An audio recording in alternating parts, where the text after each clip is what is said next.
नमस्कार साथियों, मैं मनीष मिवाल आप सभी का आपके अपने चैनल में तहे दिल से स्वागत और अभिनंदन करता हूं। आज हम लोग पढ़ रहे हैं कक्षा 11 की अर्थशास्त्र और अर्थशास्त्र में हम लोग पढ़ रहे हैं अध्याय 3 उदारीकरण, जिसे हम कहते हैं लिबरलाइजेशन, फिर निजीकरण प्राइवेटाइजेशन, और फिर हम बात करते हैं वैश्वीकरण या ग्लोबलाइजेशन, और एक समीक्षा मतलब एनालिसिस, उसका एनालिसिस करना है हम लोगों को कि उदारीकरण, निजीकरण, वैश्वीकरण की जो नीति 1991 में अपनाई गई थी वो कहाँ तक सफल रही और कहाँ तक विफल रही, उसकी चर्चा इस चैप्टर में कर रहे हैं। और इसी चैप्टर का हमारा चल रहा है आज लेक्चर नंबर 2। चलिए आज जानते हैं आज हम लोग क्या पढ़ेंगे। आज हम लोग बात करेंगे पृष्ठभूमि की। देखिए लास्ट लेक्चर में मैंने आप लोगों को परिचय बताया था, परिचय मैंने बता दिया था। परिचय में मैंने आपको पूरी ये कहानी समझाई थी कि भारत जब से आजाद हुआ तब से कौन कौन सी नीतियां चल रही थी। फिर जो उदारीकरण, निजीकरण, वैश्वीकरण क्या होते हैं वो मैंने आपको समझाया था। आज के लेक्चर में जनरली ये पढ़ेंगे कि उदारीकरण, निजीकरण, वैश्वीकरण, जो एलपीजी की जो नीति आई है उसके पीछे के मुख्य कारक कौन से, ऐसे कौन से फैक्टर्स हैं जिसने पुशअप कराया है कि एलपीजी लगा दो भैया। एक दो तो हमने अगर लास्ट लेक्चर में देख लिए थे कि भैया विदेशी मुद्रा रिजर्व खत्म हो गया, इसके बारे में हम लोगों ने चर्चा कर ली। उसके बाद एलपीजी अपनाने के लिए आईएमएफ ने, अंतर्राष्ट्रीय मुद्रा कोष ने, विश्व बैंक ने क्या दबाव बनाया, कौन कौन सी पॉलिसी अपनाने के लिए भारत पे दबाव बनाया, ये सारी चीजें अपनाएंगे। और कौन कौन सी पॉलिसी उन्होंने लागू करने के लिए बोला वो सारी बातें आज के लेक्चर में जानेंगे। फिर अर्थव्यवस्था को सुधार करने के लिए कौन कौन से उपाय अपनाए गए, स्थायित्वकारी उपाय, इन सब की चर्चा आज के लेक्चर में हमारे होगी। फिर आगे से जो नेक्स्ट लेक्चर हमारे आएंगे उस पर हम लोग पूरा जो एक एक हमारा टॉपिक है उदारीकरण, निजीकरण, वैश्वीकरण, उन पर हम लोग एक एक को पूरा विस्तार से और विस्तृत में हम उस पर क्या करेंगे, चर्चा करेंगे। ठीक है। और फिर फाइनली पढ़ेंगे कि कहां तक वो उदारीकरण, निजीकरण, वैश्वीकरण सक्सेसफुल होता है और कहां तक नहीं। इस वित्तीय संकट का वास्तविक उद्गम स्रोत 1980 के दशक में अर्थव्यवस्था में अकुशल प्रबंधन था। देखिए अब पृष्ठभूमि में ये जो वित्तीय संकट हम लोग 1991 में देख रहे हैं, 1991 का जो वित्तीय संकट है बच्चों, इसको थोड़ा सा समझने की कोशिश करिएगा। 15 दिनों से कम का हमारे पास फॉरेन रिजर्व रह गया था, और जो आवश्यक वस्तुएं हैं वो हम लोगों को चाहिए, जैसे पेट्रोल हो गया या और कुछ भी भारत सरकार मंगवा रही, वो आवश्यक वस्तुएं मंगवानी है, परंतु हमारे पास फॉरेन नहीं है, फॉरेन करेंसी नहीं है दूसरे देशों को देने के लिए, तो फिर हम पेमेंट करें किसमें, जितना था गोल्ड में कर दिया, मतलब अर्थव्यवस्था बिल्कुल धाराशायी हो चुकी थी। परंतु मैं हमेशा एक बात कहता हूं कि जो आज घट रहा है उसके कहीं ना कहीं उसके तार बहुत पहले से जुड़े हुए होंगे, उसके तार कहीं ना कहीं बहुत पहले से जुड़े होंगे। मैं अगर आपको आज पढ़ा रहा हूं तो ऐसा तो है नहीं कि मैंने आज सुबह से पढ़ाना शुरू करा और आज यहां पर आपके सामने आ गया। ऑफकोर्स सी बात है, मैं काफी पिछले 3-4 साल जितने भी समय से जो भी टीचर्स आपको पढ़ा रहे हैं मैं भी उसी प्रकार से पढ़ा रहा हूं, तो कहीं ना कहीं इतिहास से हर चीज कनेक्ट होती है। जो वित्तीय संकट भारत में 1991 में देखने को मिला, उस वित्तीय संकट के कहीं ना कहीं जो तार है वो 1980 से ही जुड़े हुए। 1980 का दशक, 1980 के दशक का मतलब 81 से लेकर के 90 वाला दौर आप देख सकते हैं। एक बात में थोड़ा सा और पीछे आ जाऊं, एक दशक और अपन पीछे आ जाते हैं, 71 से 80 वाले दौर की बात कर लेते हैं। 1971 से 80 वाला अगर आप दौर देखेंगे, पहली बात तो 1971 में पाकिस्तान के साथ डिशुम हुई, जिसमें उन्होंने पाकिस्तान को फिर से धूल चटा दी। ठीक है, पाकिस्तान को धूल चटा दी। फिर 72 में इंदिरा गांधी जी उनको शिमला बुलाती है, समझौता करती है और फिर वापस लात मार करके पाकिस्तान उनको भेज देती है, चलो भग जाओ यहाँ से। ठीक है ना, तो पाकिस्तान के साथ हमारा युद्ध हुआ, और पाकिस्तान के साथ वो युद्ध हुआ क्यों, बांग्लादेश को आजाद कराने के लिए पाकिस्तान के साथ युद्ध हुआ, उसमें हमने पैसा खर्च कर दिया। और आप बिलीव नहीं करेंगे 80 लाख बांग्लादेश से शरणार्थी हमारे देश में आ जाते हैं। मतलब जनसंख्या बढ़ गई, खाने पीने का सामान और चाहिए, और ज्यादा संसाधन चाहिए, जनसंख्या बढ़ गई, उसका भार दिन पे दिन बढ़ता गया। उसके बाद 1975 वाला वो दौर है जब आपातकाल लगा रहा, पूरा भारत डगमग डगमग डगमग डगमग, उसमें लोकतांत्रिक जो राजनीति है वो हिल रही थी। लोकतांत्रिक राजनीति में स्थायित्व नजर हम लोगों को नहीं देखने को मिला। फिर उसके बाद आप देखेंगे सरकारों में अस्थिरता आ जाती है। फिर उसके बाद आप देखेंगे 84 में फिर इंदिरा गांधी जी की हत्या हो जाती है, नई सरकार आती है, और 89 से लेकर करके अगर आप देखें तो सरकारें गठबंधन की आना शुरू हुई, सरकारें गठबंधन की आना शुरू हुई। और वो जो सरकारें गठबंधन की आई उनसे कहीं ना कहीं सही से कंट्रोल नहीं बैठ पाया। और 1971 में इंदिरा गांधी जी एक ट्रीटी करती है सोवियत संघ के साथ, friendship and peace treaty with Soviet union in 1971 for 20 years, 20 साल के लिए ट्रीटी करती है। ट्रीटी करने से यह साबित हो गया, पूरी दुनिया को ऐसा लगा कि भारत साम्यवादी गुट की तरफ ऐसे झुका हुआ है। साम्यवादी गुट की तरफ ऐसे झुकाव है। भारत का प्रेम, भारत का लगाव समाजवाद, साम्यवाद की तरफ है। परंतु उस समय इंदिरा गांधी जी एक बात कहती है और उस बात से मैं पूर्ण रूप से सहमत हूं। वो ये कहती हैं कि अमेरिका भी तो पाकिस्तान को सपोर्ट कर रहा है, तो हम किसी का सपोर्ट ना लेके, और ये सिर्फ और सिर्फ क्या है, पीस के लिए है, शांति के लिए, हम कोई बाकी किसी पे हमला करने के लिए, या आज भी हम लोग गुट निरपेक्ष जो पॉलिसी नेहरू जी ने बनाई थी उसी पॉलिसी पर हम लोग काम कर रहे हैं। तो सोवियत यूनियन के साथ ट्रीटी करना, और फिर सोवियत यूनियन के ट्रीटी के बाद आप ये जो सारा टाइम पीरियड है जो अभी तक आपको मैंने बताया, वो इन सब में हमें एक चीज देखने को मिली थी, वह था अकुशल प्रबंधन। अकुशल प्रबंधन, प्रबंधन का मतलब होता है भैया मैनेजमेंट। क्या होता है? मैनेजमेंट। और कुशल मतलब बहुत ही बढ़िया, और अकुशल मतलब बहुत ही बेकार। बहुत ही बेकार क्या चल रहा था उस समय? मैनेजमेंट चल रहा था। अर्थव्यवस्था को सही से मैनेज नहीं कर पाए। तो शुरुआत तो कहीं ना कहीं यही से ही हो गई थी। सामान्य प्रशासन चलाने और अपनी विभिन्न नीतियों के क्रियान्वयन के लिए सरकार करों और सार्वजनिक उद्यम आदि के माध्यम से फंड जुटाती थी। अब सामान्य प्रशासन चलाने के लिए, ठीक है, कोई भी सरकार को कामकाज करना हो या कोई भी नीतियों का क्रियान्वयन मतलब उन्हें लागू करना हो, लागू करने के लिए जैसे इंदिरा गांधी जी की जो विचारधारा थी वो प्रो पुअर विचारधारा थी, गरीबों के हित में काम करने की विचारधारा थी। उन्होंने 1971 के चुनाव में नारा भी दिया था, गरीबी हटाओ। तो गरीब बच्चों के लिए शिक्षा के द्वार खोलना, गरीबों के लिए कुछ काम करना, गरीबों को कुछ बांटना, ऐसे जो काम थे, जो लोगों की योजनाओं पर पैसा खर्च करना था, उन योजनाओं को लागू करना और उन पर पैसा खर्च करना। वो पैसा कहां से रहा था? वो आ रहा था सरकार के पास कर्ज से। कहां से आ रहा था? मतलब मैं यहां पर एक बात कह सकता हूं, आपको क्लियर कर देता हूं। सरकार का जो राजस्व था, राजस्व का मतलब होता है रेवेन्यू। सरकार का मतलब रेवेन्यू। देखिए, रेवेन्यू में सब कुछ आ जाता है, कर भी आ जाते हैं और गैर कर भी आ जाते हैं। कर का मतलब होता है टैक्स, जो कि कंपलसरी पेमेंट है सरकार को देना। उसके अलावा सरकार के कोई उद्यम है, कोई बिजनेस है सरकार का, वहां से पैसा आ रहा है, तो वो भी सरकार का राजस्व रेवेन्यू में आ जाता है। उसके अलावा आपको चलते हुए गाड़ी वाले, पुलिस वाले ने आपका चालान काट दिया, वो भी उसमें आ जाएगा। सरकार की स्कूल है, वहां का पैसा है, वो भी उसमें आ जाएगा। हॉस्पिटल है सरकार की, उसका पैसा है, वो भी वहां पर आ जाएगा। तो कर और गैर कर, दो में हम यहाँ राजस्व को डिवाइड कर सकते हैं। और बाकी पूरा का पूरा रेवेन्यू पे, पूरा का पूरा बजट में क्लास 12th में समष्टि अर्थशास्त्र अपन लोगों की चलती है, उस समष्टि अर्थशास्त्र के में हम लोग पढ़ेंगे, ठीक है। तो सरकार प्रशासन को चलाने के लिए, योजनाओं को लागू करने के लिए पैसा जो ले रही थी वो कहां से? सरकारी करों से ले रही थी, और जो सरकार के उद्यम थे, जो सरकार के बिजनेस थे, वहां से फंड जुटाती थी। जब व्यय आय से अधिक हो तो सरकार बैंकों, जन सामान्य तथा अंतर्राष्ट्रीय वित्तीय संस्थानों से उधार लेने को बाध्य हो जाती है। अब देखिए, व्यय का मतलब क्या होता है? खर्चा।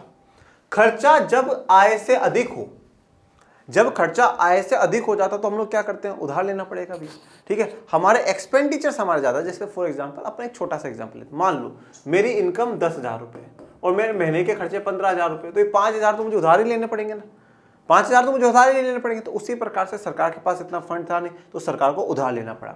सरकार उधार 2-3 जगहों से ले सकती है बच्चों, मैं आपको 2-3 जगह बताता हूँ। एक तो देश के केंद्रीय बैंक से ले सकती है, रिजर्व बैंक ऑफ इंडिया जो है हमारा, रिजर्व बैंक ऑफ इंडिया से ले सकती है, जिसमें बैंकों का बात आ गई। उसके बाद जन सामान्य से। अब जन सामान्य में ऐसा नहीं है कि कोई आप या मेरे गेरे, एरे गेरे, नथु गेरे के पास सरकार आएगी। करोड़ों रुपए सरकार को तो चाहिए। तो जो बड़े बड़े उद्योगपति, बड़े बड़े जो बिल्कुल अमीर लोग होते हैं, उनके पास सरकार जाती है कि सरकार को पैसों की आवश्यकता है, आप वो पैसे दीजिए। अगर यहां से भी सरकार को उपलब्ध नहीं होते हैं तो फिर सरकार जाती है जो अंतर्राष्ट्रीय जो संस्थाएं, अब अंतर्राष्ट्रीय संस्थाओं में हम 2 की बात करेंगे, वर्ल्ड बैंक की और हम बात करेंगे IMF की, अंतर्राष्ट्रीय मुद्रा कोष, इनकी बात अभी हम लोग करेंगे। और अगर यहां से भी प्राप्त नहीं होता, ठीक है, तो जो विदेश हैं, दूसरे देशों से, उनसे भी सरकार पैसा ले लेती है। जैसा कि हमने बुलेट ट्रेन चलाने के लिए 88,000 करोड़ जापान से उधार लिए थे, ठीक है, तो विदेशों से भी ले सकती है। विश्व बैंक, IMF से भी ले सकती है सरकार, जन सामान्य से भी ले सकती है, और बैंकों से भी, और बैंक में जनरली केंद्रीय बैंक से, रिजर्व बैंक ऑफ इंडिया से लेती है। देखिए, अंतर्राष्ट्रीय मुद्रा कोष और विश्व बैंक की थोड़ी सी कहानी सुन लीजिए मेरी जुबानी। विश्व बैंक और अंतर्राष्ट्रीय मुद्रा कोष की जो स्थापना है वो 1944 से 45 में होती है, और आप सभी को पता है 1944-45 में द्वितीय विश्व युद्ध का अंत होता है। और ये जो दोनों संस्था है, अमेरिका में एक जगह है ब्रिटेन, उस जगह में इन दोनों उस जगह पर बिल्कुल साइन होता है कि हाँ भाई ये दो संस्था स्थापित करी जाएंगी। इसलिए इन दोनों संस्थाओं को क्या कहा जाता है? ब्रेटन वुड्स की जुड़वा संतानें कहा जाता है। ब्रेटन वुड्स की जुड़वा संतानें कहा जाता है। क्यों? क्योंकि उन दोनों का जन्म एक साथ हुआ। कहां पर हुआ? ब्रेटन वुड्स में हुआ था, इसलिए उसको जुड़वा संतानें कहा जाता है। इन दोनों का मुख्यतः काम यही है, दुनिया को पैसा बांटना। ठीक है, बैंक की तरह काम कर रहे हैं कि हाँ भैया आप खूब पैसा दो, जिससे कि हर देश अपना जो विकास है वो कर सके, ज्यादा से ज्यादा बेहतर सड़कें बना सके, ज्यादा से ज्यादा उद्योग लगा सके, ऐसा विकास सभी देश कर सके और उसके लिए आपको पैसा देना है। तो विश्व बैंक, वर्ल्ड बैंक जिसे हम लोग कहते हैं, और अंतर्राष्ट्रीय मुद्रा कोष या इंटरनेशनल मॉनेटरी फंड जिसे हम लोग कहते हैं, वो ये काम कर रहे हैं। तो जब भी किसी भी देश की सरकार पर अगर व्यय आय से अधिक हो जाता है, अगर इनकम से ज्यादा खर्चे होने लग जाते हैं, तो उसे उधार लेना पड़ता है। और उधार वो बैंकों से ले सकती है, जनरली आरबीआई से लेती है, केंद्रीय बैंक से लेती है, जन सामान्य से लेती है, या अंतर्राष्ट्रीय वित्तीय संस्थानों से उधार लेने को मजबूर हो जाती है।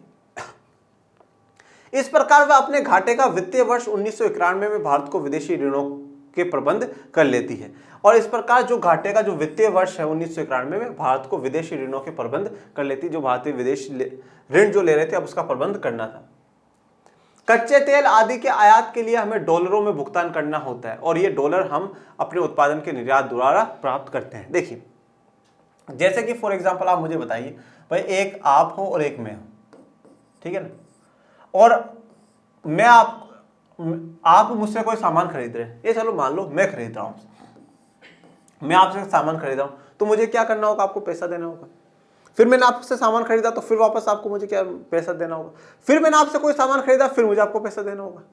ठीक है, अब मेरे पास दिन पे दिन पैसा खत्म होता गया, और फिर मैंने क्या करा? आपको सोने में उधार दिया। मतलब जो आपके और मेरे बीच में कोई भी चीज लेने देने का जो आधार है वो रुपया है। ठीक है, हमारे भारत की करेंसी रुपया, तो रुपया है हमारा।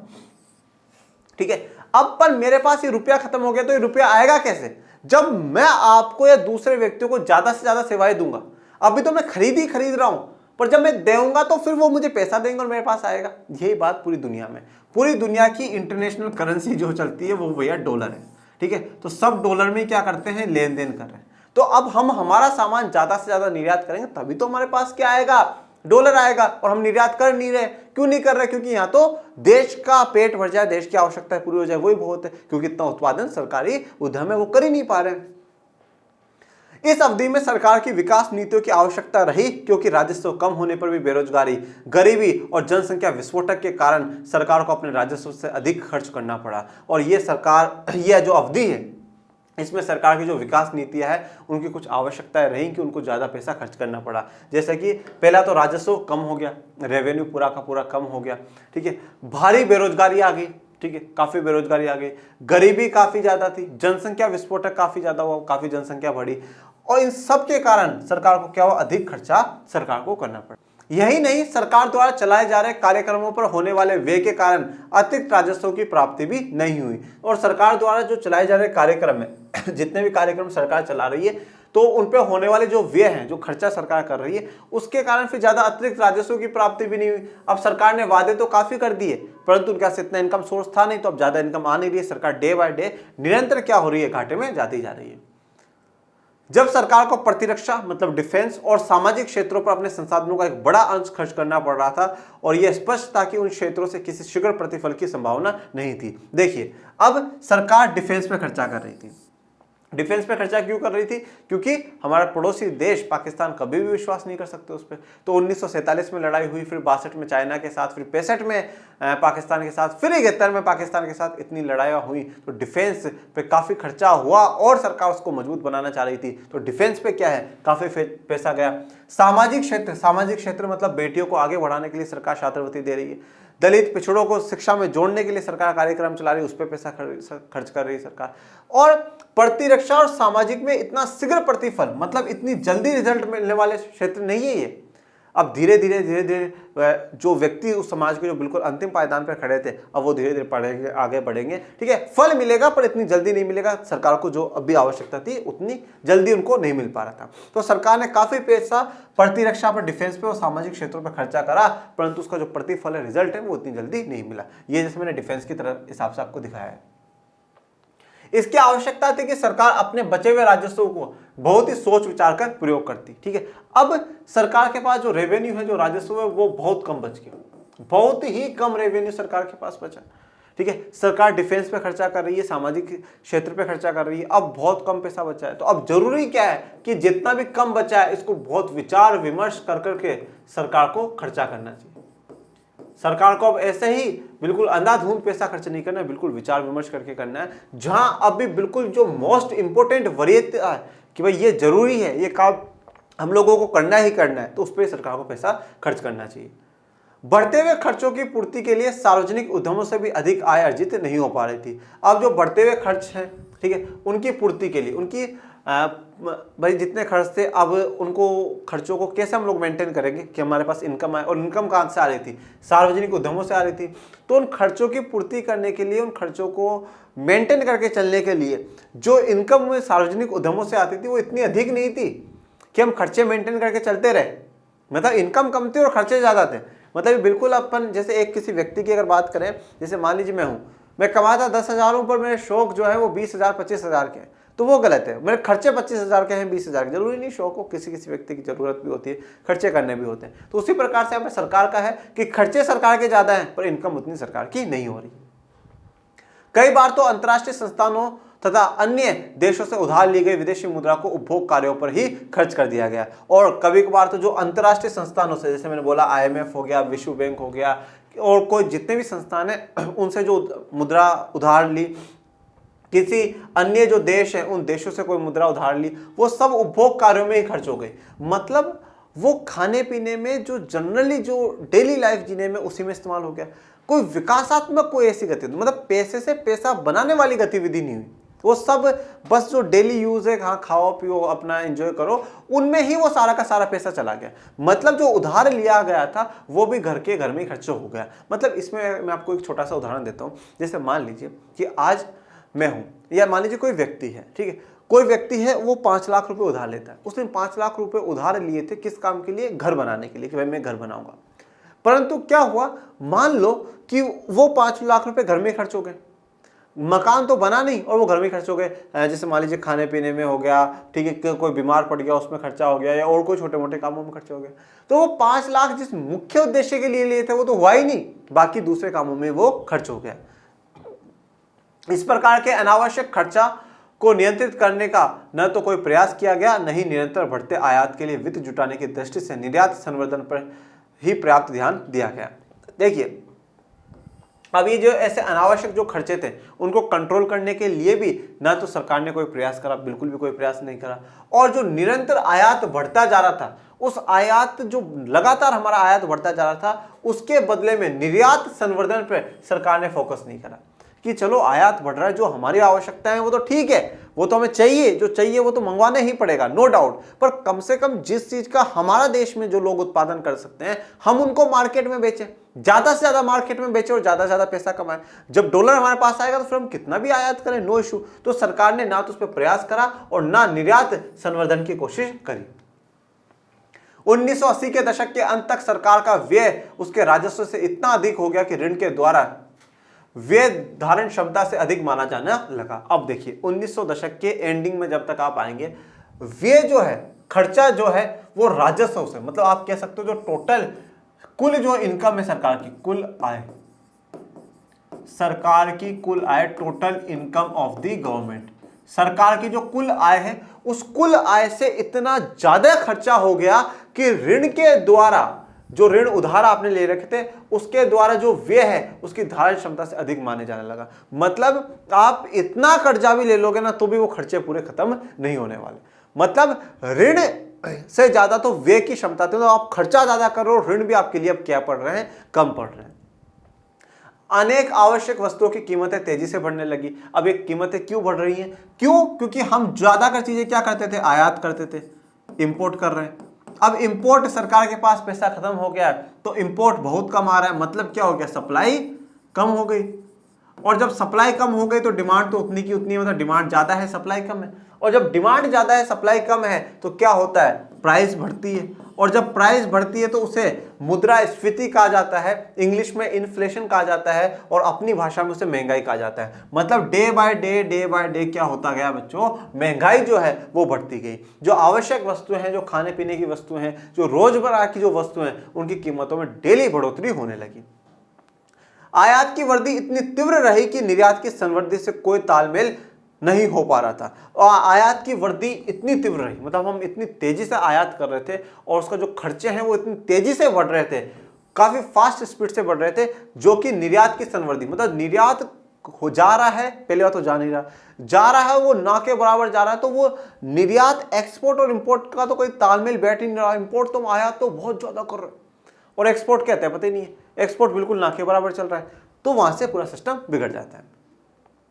विदेशी मुद्रा के सुरक्षित भंडार इतने क्षीण हो गए थे कि देश की 2 सप्ताह की आयात आवश्यकताओं को भी पूरा नहीं कर पाते थे। क्षीण मतलब बिल्कुल ही आप कह सकते हैं कम से हो गए, ठीक है, ना के बराबर हो गए। अब जो विदेशी मुद्रा भंडार हमारे देश के पास रखे हुए थे, डॉलर रखा हुआ था, अन्य करेंसी अगर कोई रखी हुई थी, वो सिर्फ और सिर्फ इतने ही बचे थे कि हम हमारे 2 सप्ताह के आयात, सिर्फ और सिर्फ 2 सप्ताह, मतलब हम लोग कह सकते हैं 15 दिन से भी कम के आयात के लिए अब हमारे पास पैसा बचाता कि हम 15 दिन से भी कम का आयात कर सकते हैं और उतना पैसा दे सकते हैं। मतलब फॉरेन करेंसी, विदेशी जो मुद्रा है, वो अब इतनी कम रह गई थी कि हम 15 दिन से ज्यादा आयात भी नहीं कर सकते थे कि भाई इससे ज्यादा 16वें दिन का भी हम खाना पीना या सामान जो मंगवाते हैं वो नहीं मंगवा सकते थे।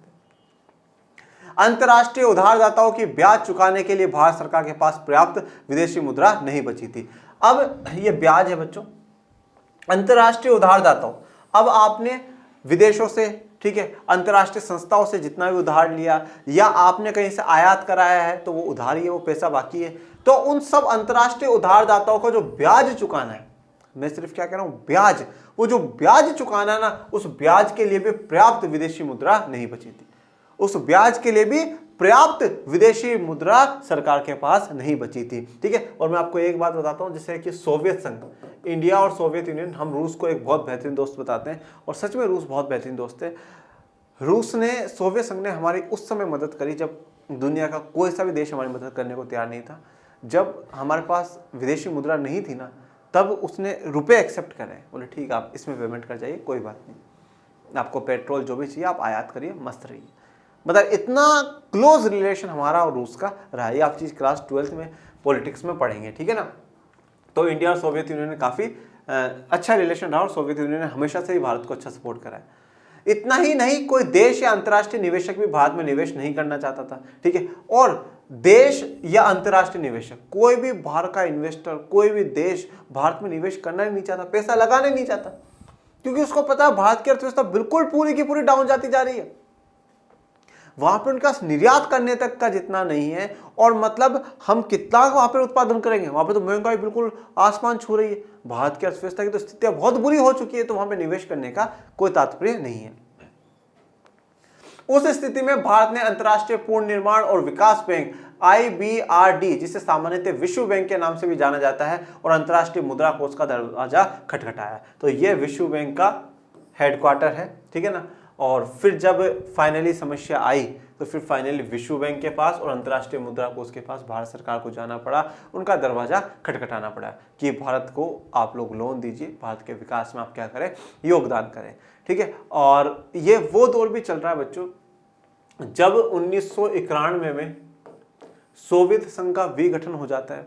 समाजवादी जो देश हैं वो सारे के सारे टूट जाते हैं, और उन समाजवादी देशों में अमेरिका अपना प्रभाव छोड़ने के लिए, पूंजीवादी उनको बनाने के लिए, वहाँ के सभी देशों को भारी भरमार लोन दिलाता है विश्व बैंक से और इनसे। अब आप बोलोगे देखो कितना अच्छा अमेरिका कर रहा है, परंतु नहीं, वहाँ की सारी इंडस्ट्रीज फेल हो गई।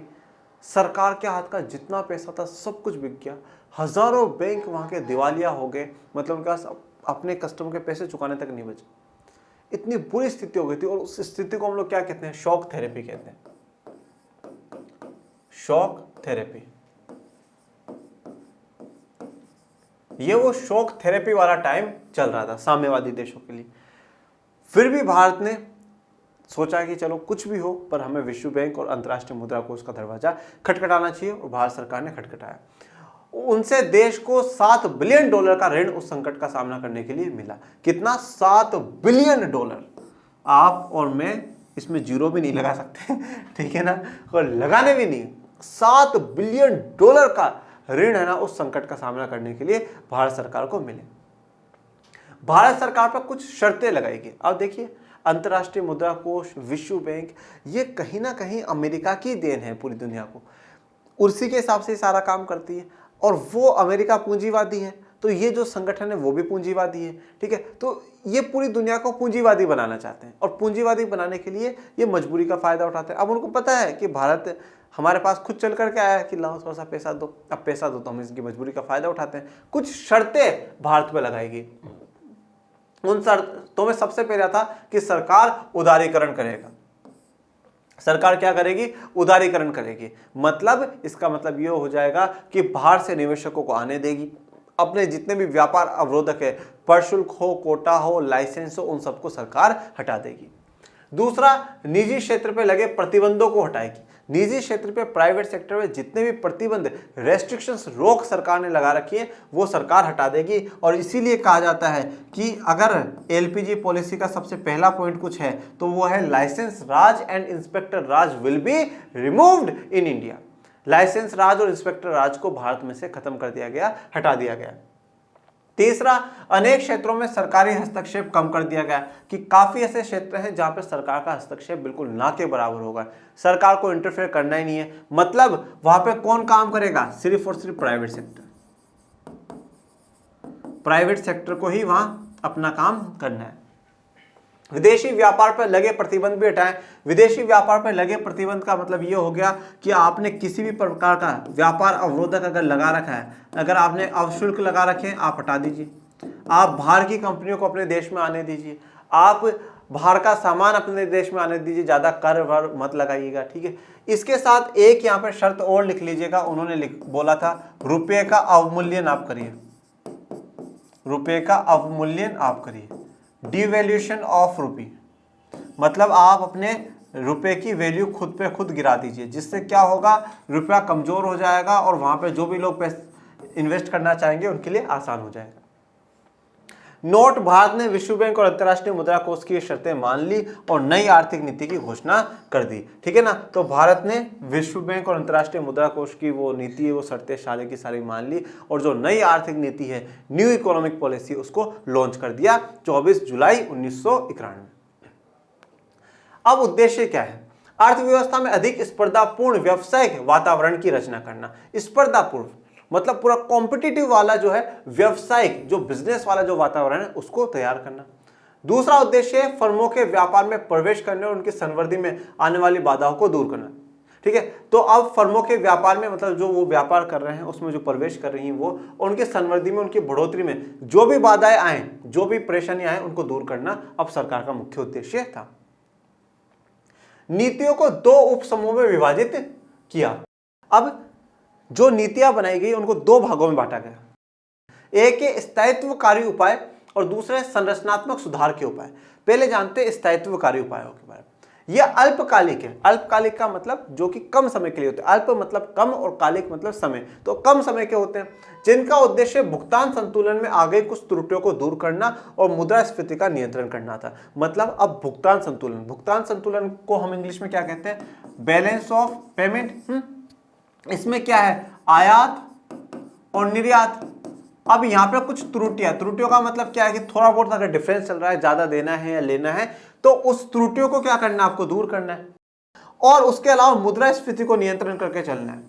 मुद्रास्फीति का मतलब क्या हो गया? इन्फ्लेशन, महंगाई को आपको क्या करके चलना है? कंट्रोल करके चलना है। तो कुछ ऐसे उपाय अपनाए गए हैं जिनसे कि भुगतान संतुलन की जो त्रुटियां हैं, गलतियां हैं, उनको दूर करा जा सके और मुद्रास्फीति, महंगाई है, उसको कंट्रोल करके रखा जा सके। क्योंकि महंगाई कंट्रोल रहेगी तो देश की जनता खुश रहेगी, और देश की जनता खुश रहेगी, वो सही से काम करेगी, ऑटोमेटिकली देश का विकास ही होगा। दूसरी बात इसमें यह कही गई कि पर्याप्त विदेशी मुद्रा भंडार, मतलब एक ही, वैसे वो एक ही बात है, ठीक, पर्याप्त विदेशी मुद्रा भंडार बनाए रखने और बढ़ती हुई कीमतों पर अंकुश रखने की आवश्यकता थी। तो पर्याप्त विदेशी मुद्रा भंडार बनाए रखना है। ठीक है। अब ये रिजर्व बैंक ऑफ इंडिया की जिम्मेदारी है कि वो विदेशी कोषों का संरक्षक है, उसको ज़्यादा से ज़्यादा विदेशी मुद्रा अपने पास रखनी होती है। तो विदेशी मुद्रा का वो भंडार बनाए रखे, इतना बनाए रखे एटलीस्ट कि हमारे पास वापस वो 1990 के आने वाले दिन ना आ जाए, और देश में बढ़ती हुई कीमतों पर अंकुश लगा सके कि भाई कीमतें बढ़ रही हैं तो कंट्रोल कर सके, कीमतें ज़्यादा कम हो रही हैं तो उसको सही मेंटेन कर सके। देखिए अब एक चीज़ आपको ये बताता हूँ, बढ़ती हुई कीमतों को कैसे कंट्रोल किया जा सकता है, और अगर मंदी का दौर आ जाता है जब कीमतें बिल्कुल डाउन चली जाती है उनको कैसे बढ़ाया जा सकता है। इसमें देश के केंद्रीय बैंक का, जैसे कि हमारे देश में RBI है, रिजर्व बैंक ऑफ इंडिया, भारतीय रिजर्व बैंक है, तो भारतीय रिजर्व बैंक का एक बहुत बड़ा योगदान होता है, परंतु एक बहुत बड़ी पॉलिसी वो अपनाता है, और वो जो पॉलिसी जो अपनाते हैं ना बच्चों, उस पॉलिसी को हम लोग क्लास 12th में समष्टि अर्थशास्त्र में पढ़ेंगे। आप लोगों के एक चैप्टर है मुद्रा और बैंकिंग, अध्याय 3 है समष्टि अर्थशास्त्र का, कक्षा 12वीं में, उसमें हम लोग इसके बारे में पढ़ेंगे। वहां पे पूरा आपको सिस्टम समझाऊंगा कि CRR क्या होता है, SLR क्या होता है, बैंक रेट क्या होता है, repo rate, reverse repo rate क्या होता है, किस प्रकार से बैंक जो इन्फ्लेशन महंगाई होती है उसको कंट्रोल करता है, मंदी को किस प्रकार से दूर करता है, क्यों रिजर्व बैंक ऑफ इंडिया ज्यादा नोट नहीं छापते, सारे कारण अपन जब 12th में आ जाएंगे तब डिस्कस करेंगे। तो ये तो हो गए स्थायित्वकारी उपाय। दूसरे संरचनात्मक सुधार के उपाय। देखिए आप नाम से देखें, स्थायित्वकारी, अपन को स्थायित्व होना है, स्टेबल होना है। स्टेबल होने के लिए आप विदेशी मुद्रा का भंडार रखो, ठीक है, और महंगाई मत होने दो, ये मुख्य काम स्थायित्वकारी। वो है संरचनात्मक सुधार। संरचनात्मक सुधार का मतलब हो गया आप अपने स्ट्रक्चर में उसमें चेंज करेंगे। अब स्ट्रक्चर में चेंज करने के लिए ये दीर्घकालिक उपाय, ये अल्पकालिक थे, कम समय के लिए। भाई आप कम जल्दी से जल्दी ये काम करो कि स्थायित्व तो हो, स्टेबिलिटी तो लेकर के आओ। संरचनात्मक जो स्ट्रक्चर में जो सुधार आएंगे वो तो धीरे धीरे आते जाएंगे। दीर्घकालिक उपाय जिनका उद्देश्य अर्थव्यवस्था की कुशलता को सुधारना। अब अर्थव्यवस्था जो काम कर रही है उसमें सुधार करना, अब वो एक दिन में तो आ नहीं जाएगा। मैं आपको आज से बोलूं बेटा आप तक अभी तक कुछ भी नहीं पढ़ा, आज से 10-10 घंटे पढ़ने बैठ जाओ, बिल्कुल भी नहीं। धीरे धीरे आप पढ़ना शुरू करोगे, आधी घंटा, 1 घंटा, फिर 1.5, फिर 2, फिर 2.5, फिर 3, इस प्रकार से। तो अर्थव्यवस्था की जो कुशलता है उसको सुधारना धीरे धीरे होगा। अर्थव्यवस्था के विभिन्न क्षेत्र को, प्राथमिक, द्वितीयक और तृतीयक, इनकी ये यहाँ पर अनियमितता है बेटा, ठीक है। अनियमितता मतलब जो उनमें डिफरेंसेस हैं, ठीक है, ये और उनमें प्रोडक्शन कम हो रहा है, रोजगार कम है, ये जो जितने भी डिफरेंसेस हैं उनको दूर कर भारत की अंतर्राष्ट्रीय स्पर्धा क्षमता को संवर्धित करना और भारत को इतना मजबूत बना देना कि वो अंतर्राष्ट्रीय स्पर्धा, इंटरनेशनल कॉम्पिटिशन कर सके, जिसमें उनकी कैपेसिटी क्या ज्यादा संवर्धित हो जाए, ज्यादा से ज्यादा बढ़ जाए। ये संरचनात्मक सुधार है। ये हमारे पूरे इकोनॉमी का जो स्ट्रक्चर है उसमें सुधार करने के लिए है, और ये इकोनॉमी को स्टेबल बनाने के लिए है, ठीक है। और ये दोनों काम करने के लिए जो सरकार नीति अपनाएगी वो अपनाएगी LPG की, ठीक है। LPG की नीति मतलब उदारीकरण, निजीकरण और वैश्वीकरण, ठीक है। तो अब हम लोग जो नेक्स्ट लेक्चर में पढ़ेंगे वो उदारीकरण के बारे में पढ़ेंगे, फिर निजीकरण और फिर वैश्वीकरण के बारे में। ओके, तो आज के लिए अपना इतना ही। आपको कोई भी समस्या, कोई भी प्रॉब्लम हो, आप कमेंट बॉक्स में मुझे बताएं, और ये भी जरूर बताएं आज का लेक्चर आप लोगों को कैसा लगा, और ये भी बताइएगा कि लाइक, शेयर, सब्सक्राइब कर रहे हो या नहीं कर रहे हो। ज़्यादा से ज़्यादा करना अपन लोगों को, ठीक है ना। और पढ़ते रहे, आगे बढ़ते रहे, चैनल को भी बढ़ाते रहे। मिलेंगे नेक्स्ट लेक्चर में, तब तक के लिए थैंक यू सो मच। जय हिंद, जय भारत।